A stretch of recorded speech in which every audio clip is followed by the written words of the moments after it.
여러분 안녕하십니까? 공무직, 청원경찰, 공단, 공사 등 일반상식, 한국사 포함 일반상식 기출문제 해설 6회 시간입니다. 여러분을 환영합니다. 문제풀이로 들어가겠습니다. 미 대륙에 대한 유럽의 내정 간섭을 거부한다는 내용의 미국의 정책 원칙, 미국 대륙에 대해서 유럽이 내정 간섭하지 말라, 우리도 간섭하지 않겠다 라는 서로 내정 간섭 불간섭하기로 하는 이러한 내용의 미국 경제 원칙은 뭐냐라고 묻는 겁니다. 정답은요. 그렇죠. 몰로 대통령이 됐죠. 몰로주의 또는 몰로 독트린이라고 하는 것이죠. 먼로 독트린입니다. 자, 먼로 독트린이라는 것은 몰로주의라고 하는 것인데 1823년 12월 2일에 미국의 5대 대통령 제임스 몰로가 의회에 제출한 연두 교수에서 밝힌 건데 그 내용은 아메리카 대륙 간의 상호 불간섭, 유럽하고 아메리카 대륙 간의 상호 불간섭하자. 서로 침입하지 말자. 또 간섭하지도 말자 하는 그런 내용입니다. 미 대륙에 대한 유럽의 내정 간섭을 거부한다. 1800년대에 있었던 얘기입니다. 1800년대 초에. 이것을 멀로 독트린이라고 합니다. 문제 2번입니다. 다음 중 기밀정보 동맹체인 파이브 아이즈, 5개 국가이죠. 회원국이 아닌 것. 미국과 가장 유대가 깊은 그런 동맹관계 있는 나라들입니다. 뉴질랜드, 영국, 캐나다, 호주, 미국 그 5개 국가죠. 그래서 여기서는 일본도 들어가지 않아요. 그래서 뉴질랜드, 영국, 캐나다, 호주가 파이브 아이즈입니다. 5개 국가의 동맹이죠. 그래서 기밀정보, 모든 기밀정보를 서로 공유하는 겁니다. 파이브 아이즈는 미국, 영국, 캐나다, 호주, 뉴질랜드로 이루어진 5개국 간의 군사동맹, 또 정보 네트워크이다. 그래서 파이브 아이즈는 일본도 안 들어간다는 거 기억해 주시고요. 다음 중 가석방 제도에 대한 설명으로 옳은 것은 가석방입니다. 수용자의 개전과 관계없이 심사 안 됩니다. 개전 예정이 현재 해야죠. 개전이라는 건 뉘우치고 어떤 새로 살려는 그런 각오 이런 것이 개전이죠. 그래서 수용자의 개전이 있어야 합니다. 개전 예정이. 무기징역의 경우에는 30년이 경과 이후에 집행 가능하다 아니요. 30년이 아니라 20년이 지나면 가석방이 가능합니다. 무기징역. 소년범의 경우에 집행하지 않는다 틀렸어요. 소년범의 경우에도 집행합니다. 가석방이 있습니다. 벌금이 있다면 그 금액을 완납한 후에라 가능하다. 이게 맞습니다. 벌금이 있으면 그 금액을 완납해야만 가석방이 가능합니다. 형법 72조에 가석방의 요건이 나와 있어요. 징역 또는 근고의 집행 중에 있는 자가 그 행상이 양호하여, 개전 예정이 현저하여, 그럴 때 하는데 무기에 있어서는 20년이 경과해야 되고 유기에 있어서는 형기의 3분의 1을 경과한 후에 행정처분으로 할 수 있습니다. 벌금 또는 과료의 병가가 있는 데는 그 금액을 완납해야만 됩니다.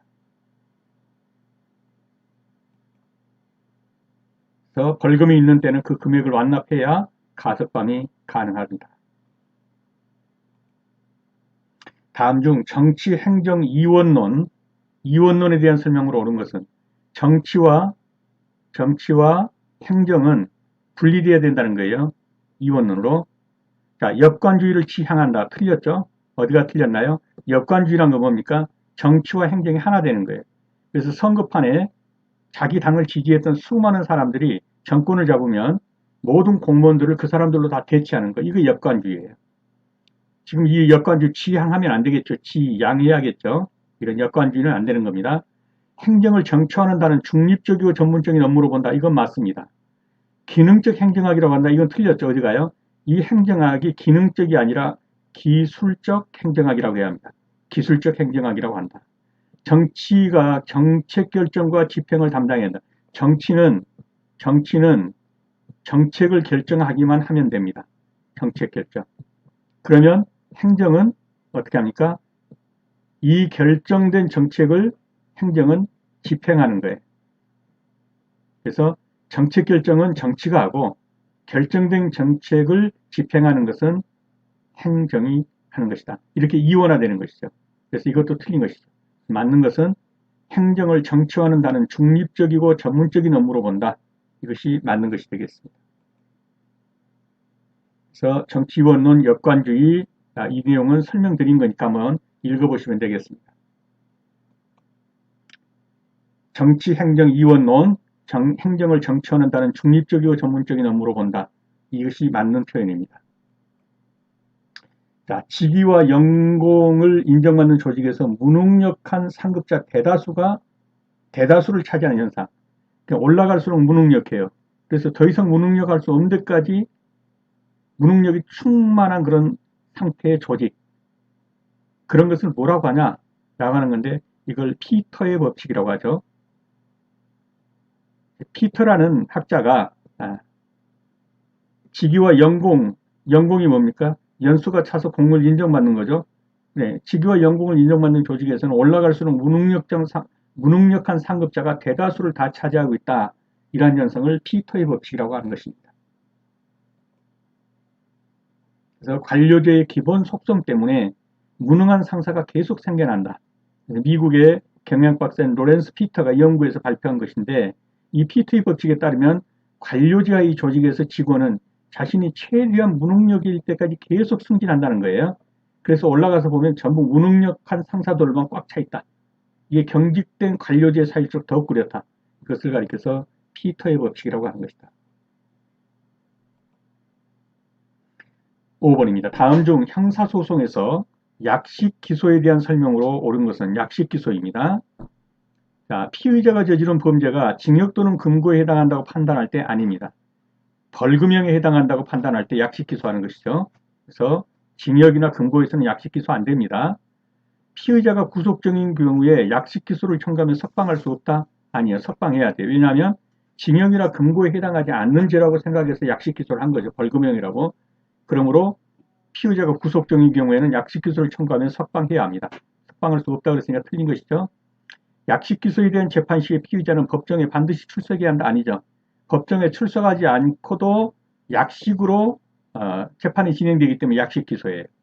그래서 반드시 출석해야 한다 그러면 틀렸습니다. 피의자와 피해자 모두에게 경제적이고 편리한 절차다. 맞습니다. 왜냐하면 법정에 출석하지 않고도 벌금형 이하의 형에 대해서 약식 기소로서 재판하기 때문입니다. 그래서 4번이 맞는 답이 되겠습니다. 그래서 형사소송법 448조에서 약식명령을 할 수 있는 사건은 지방법원은 그 관할에 속한 사건에서 검사가 청구했으면 공판 절차 없이 약식명령으로 벌금, 과료, 몰수, 그 벌금 이하의 형에 대해서 약식 기소를 할 수 있다. 그리고 약식 기소에서 징역 또는 금고보다는 벌금에 해당한다고 판단했을 경우에 약식 명령을 하라는 것이죠. 그 다음에 구속적인 피의자에 대해서는 약식 기소를 하면 석방해라. 이런 내용들입니다. 제가 설명드렸던 내용이니까 한번 읽어보시기 바랍니다.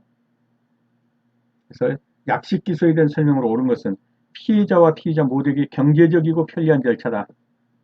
재판에 참석 안 해도 되기 때문에. 다만 경미한 사건이죠. 벌금 이하의 사건. 다음 중 분수 효과에 대한 설명으로 옳지 않은 것. 낙수 효과에 대한 반대 개념이죠. 분수 효과. 영국의 경제학자인 존 케인즈가 처음 주장했습니다. 맞습니다. 저소득층의 소비 증대가 고소득층의 소득도 높이게 된다는 이론이다. 맞습니다. 저소득층에 대한 복지를 축소한다. 축소가 아니로 증대해야겠죠. 그래서 이것은 틀렸습니다. 고소득층보다 저소득층의 한계 소비 성향이 커서 효과가 크게 나타나는 거예요. 그래서 이 저소득층에 좀 뭐라 그럴까요? 자금을 많이 풀어야 된다는 거예요. 왜? 그들이 한계 소비 성향이 크기 때문에 경제에 나타나는 효과가 크다는 거예요. 그래서 이것도 맞는 거예요. 틀린 것은요. 네, 저소득층에 대한 지출을 늘려줘야 합니다. 축소한다 그랬으니까 틀린 것이죠. 자, 분수 효과는 낙수 효과를 먼저 보면 낙수는 이렇게 떨어지는 것이죠. 여기가 고소득층이에요. 여기가 저소득층입니다. 그러면 고소득층에다가 재정을 많이 투입하면은 여기 사람들이 고소득을 올리면서 이 효과가 밑으로 떨어져서 저소득층에게도 유리하게 작용한다. 이것이 낙수 효과예요. 위에다가 물을 부으면 밑으로까지 흘러내린다. 저소득층에까지 그 이익이 돌아간다. 이게 낙수 효과인데 분수 효과는 반대예요. 밑에다가 즉 저소득층에다가 부으면 밑에다 부으면 이게 분수처럼 올라가서 고소득층에게까지도 영향을 줘서 유리하게 영향을 준다. 그래서 돈을 여기다가 고소득층에다 붓는 게 아니라 저소득층에다 부어서 분수 효과를 노려야 된다. 이게 분수 효과예요. 이게 영국의 케인즈가 주장한 거예요. 왜 그러냐면 이 저소득층은 이 한계 소비 성향이 커요. 그러니까 돈을 주면 이렇게 저축하거나 이런 게 아니라 많이 쓴다는 얘기예요. 한계 소비 성향이 크기 때문에 이 자금의 흐름이 원활하게 되는 것이죠. 그래서 고소득층에게까지 유리한 영향을 준다. 그래서 자금을 저소득층에게 배분을 해줘야 된다. 이런 논리가 분수 효과가 되겠습니다. 그래서 분수 효과에 대한 설명을 옳지 않은 것은 저소득층에 대한 복지를 늘려줘야 된다. 근데 축소한다 그랬으니까 틀린 것이죠. 나머지 지문들은 맞는 거예요. 이거는 고소득층보다는 저소득층의 한계 소명이 크기 때문에 저소득이 있는 곳에다가 부어줘야 그 효과가 크게 나타난다. 이런 말이에요. 이런 건 다 맞는 표현이란 말이죠. 그래서 정답은 3번이 되겠습니다. 문제 7번입니다. 2021년 품귀 사태를 빚었던 요소수에 대한 설명으로 옳은 것은 가솔린 차량에서 발생하는 질소산화물을 정화시키기 위한 물질이다? 틀렸죠. 어디가 틀렸나요? 가솔린이 아니라 디젤이죠. 디젤. 경유 때는 디젤 차량에서 발생하는 질소산화물을 정화시키기 위한 물질이다. 그래야 맞아요. 근데 가솔린 그랬으니까 틀린 거죠. 유럽의 배출가스 규제인 유로 6의 도입으로 사용이 의무화되었다. 맞습니다. 질소산화물을 물과 이산화탄소로 환원시킨다. 틀렸어요. 어디가 틀렸나요? 물과 이산화탄소가 아니라 질소로 환원시키는 물과 질소로. 요소수가 소모되어도 차량 운행은 문제가 없다. 틀렸어요. 요소수가 완전히 바닥나면 차량이 시동이 안 걸려요. 운행을 못하게 되는 거예요. 그래서 맞는 것은 유로 6의 도입으로 의무화되었다. 이거 하나 맞고 나머지는 다 틀렸네요. 요소수, 질소산화물, 이게 대기 오염물질입니다. 질소산화물. 디젤 엔진에서 발생하는 이 질소산화물이 대기 오염물질인데 요소수를 쓰면은 이 SCR에다가 사용을 하죠. 그러면 배기가스가 지나가는 통로에 요소수를 뿌려줍니다. 그러면 질소산화물이 물과 질소로 환원돼요. 그래서 이 대기 오염물질이 줄어들거나 없어지게 되는 것이죠. 이 규제가 유로 6이라는 이 규제가 국내에 도입되면서 SCR이 설치가 의무화되었어요. 이 SCR에다가 이제 이 요소수가 떨어지면 시동이 걸리지 않아 버리는 거예요.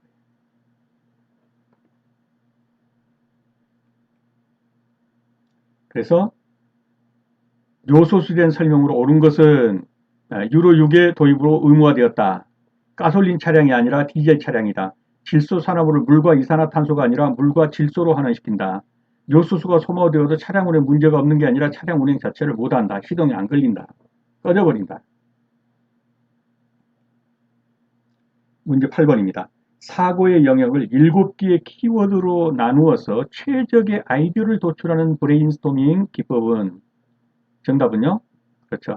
스캠프입니다. 이 스캠퍼가 아니라 스캠퍼. 그래서 최적의 아이디어를 도출한 브레인스토밍 기법은 스캠퍼라는 것인데요. 스캠퍼가 무엇인지 한번 보겠습니다. SCAMPER, 이게 스캠퍼인데, 이게 두 문자를 다 딴 거예요. Substitute S. 이걸로 대체하면 어떨까? 이렇게 해보는 거예요. 이게 최적의 아이디어를 도출하기 위해서 이걸 다른 걸로 대체하면 어떻게 되지? 또 combine, C. 이것과 이걸 결합해보면 어떨까? A. adapt. 이걸로 한번 적용해보면 어떨지? M. modify. 이걸 수정해보면 어떨까? M. minify. 이걸 축소해보면 P. putr uses. 다른 용도로 사용해보면 어떨까? eliminate. 이걸 삭제해버리면 어떨까? reverse. 거꾸로 하면 어떨까? 이런 것으로, 즉, 이 스캠퍼라는 이러한 것으로 전부 적용을 시켜보면 최적의 새로운 아이디어가 나올 수 있다는 거예요. 이 브레인스토밍 기법을 가리켜서 스캠퍼라고 한다. 9번입니다. 수입은 많지만 서로 시간이 없어서 소비를 못하는 신세대 맞벌이 부부. 예, 돈은 많이 버는데 돈 쓸 시간이 없다는 거죠. 행복한 비명이에요. 예, 이런 족속을 뭐라고 그러냐 이거예요. 이게 딘트족이라고 하는 거죠. 딘트족. D-I-N-T. 예, 더블 인컴. 두 배로 벌어요. 근데 노 타임. 시간이 없다는 거예요. 돈 쓸 시간이 없어요. 벌기는 더블로 버는데 부부가 맞벌이 아니까. 돈 쓸 시간이 없다. 이걸 가르쳐서 딘트족이라고 한다. 더블 인컴, 노 타임. 딘트족이란 더블 인컴, 노 타임의 앞 두 문자를 따서 DINT, 딘트족이라고 하는 거죠. 예, 경제적으로는 풍족해요. 더블 인컴, 두 배로 버니까. 둘이서 맞벌이로.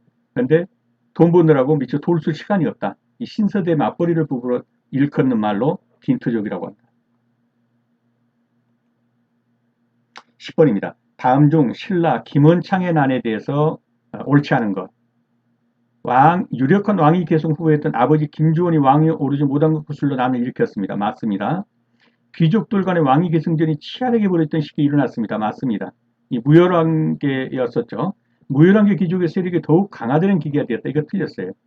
김원창의 난이 1개월도 못 돼서 끝났죠. 자결하고 끝났습니다. 그러면서 무열왕계가 완전히 몰락하게 된 것입니다.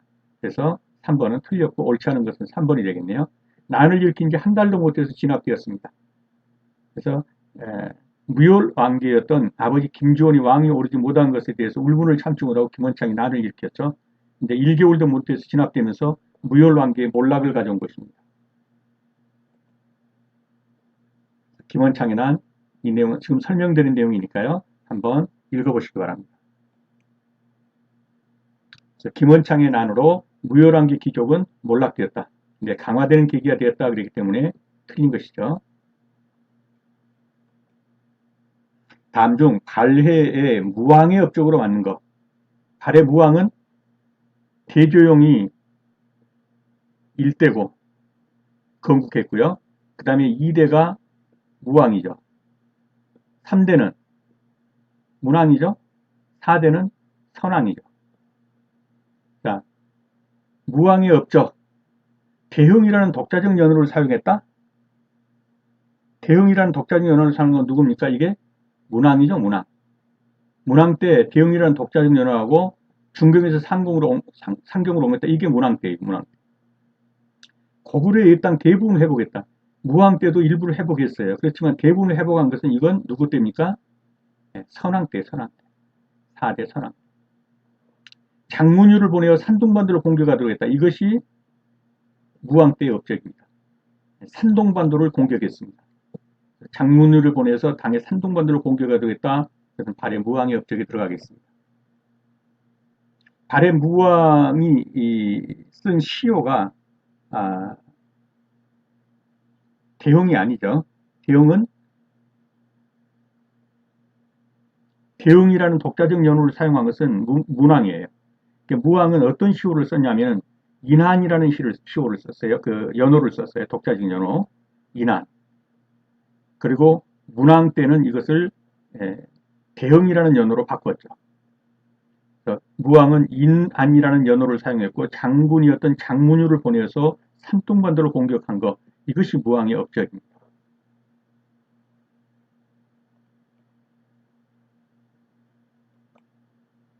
다음에서 설명하는 고려시대의 인물은 고려 무신의 난 이후로 유교와 불교의 뿌리가 같다. 유불일치. 주장이 나오기 시작했다. 유불일치 그러면 생각나는 이름이 있죠? 해심이죠. 해심이라는 승려죠.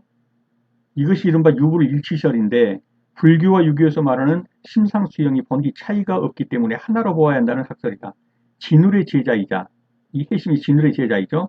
진각국사라는 인물이 해심입니다. 이 인물이 대표적으로 주장한 것으로 알려졌다. 이 인물은 누구냐 이거죠. 해심입니다. 그래서 진울의 제자 해심이 유불일치설을 주장했다. 해심은 고려시대 1178년에 1234년 고려의 승려이다. 시호는 진각국사이고 유교와 불교, 도교가, 유불도교가 한 뿌리이며 근본적인 이치가 같다는 유불일치설을 주장했다. 그래서 정답은 해심이 되겠습니다. 13번입니다. 다음 중 조선의 중앙군사 편제인 오군영에 해당하지 않는 것은 우선 훈련도감, 어영청, 금이영 이런 것은 다 오군영이에요. 중앙군사 편제예요. 근데 서고군은 요건 지방군사 편제예요. 지방군대 이게 지방군대 서고군은. 그래서 이거는 중앙군대고 요건 지방군대다. 이렇게만 봐도 서고군은 아니죠. 답은 서고군인데 그 오군영은 어디예요? 훈련도감, 어영청, 금이영, 그 다음에 총융청, 그리고 또 수어청. 요 5군데가 오군영이에요. 이 오군영이 중앙군사예요. 그리고 서고군은 지방군대, 지방군대. 그래서 정답은 4번이 되겠습니다. 그래서 오군영, 수도와 그 일대를 방어하기 위해서 중앙군사로 훈련도감, 어영청, 금이영, 총융청, 수어청이 있고 서고군은 조선시대 지방군이다. 이렇게만 알아도 이 문제는 풀 수 있는 것이죠. 그래서 중앙군사 5편제 그렇기 때문에 중앙군사가 아닌 거 서고군, 요건 지방군사다. 그래서 4번이 정답이 되겠습니다. 향도에 대한 설명으로 옳지 않은 것. 향도. 17세기 후 두레가 성장하면서 향도는 크게 위축되었다. 향청 공동체, 불교신앙 공동체로 변모하였다. 향도가 처음에 뭘로 시작했습니까? 불교신앙 공동체로 시작을 했어요. 처음에는 해변가에다가 매향이라고 그래가지고 향나무 심는 거. 이건 매는 심다는 뜻이고 이건 향은 향나무죠. 이 향나무를 심는 거. 왜 향나무를 심었냐? 이게 이제 뭐 불교적인 어떤 뭐라고 그래야 될까요? 믿음이라고 그래야 되나요? 뭐 이런 걸로 뭐 미륵불한다. 이런 어떻든 그 불교의 어떤 도를 따는 도움이 된다. 뭐 이렇게 봤던 것 같아요. 그래서 이 향나무를 심는 거.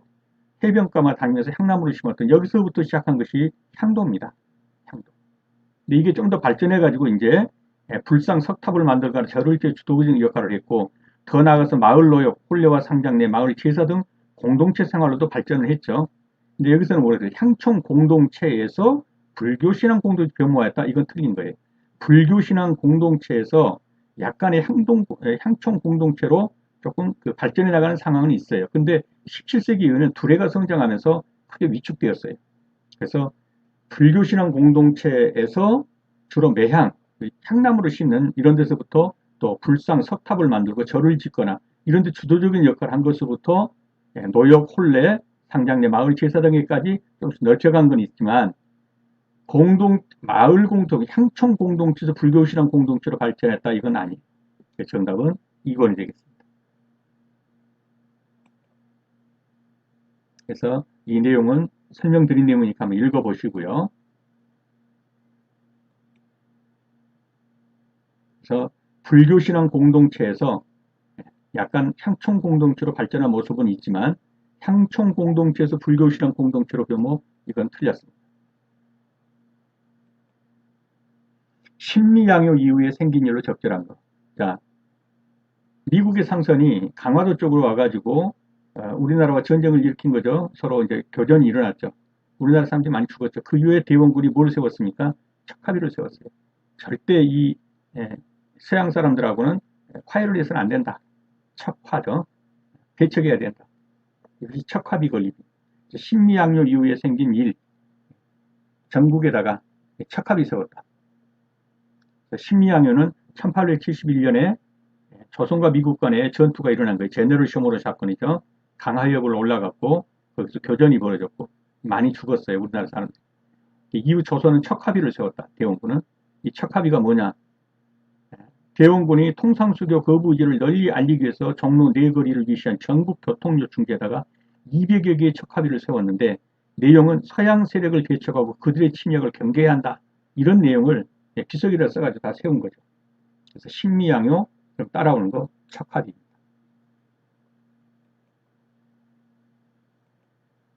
네, 수고 많으셨습니다. 다음 시간에 다시 뵙겠습니다.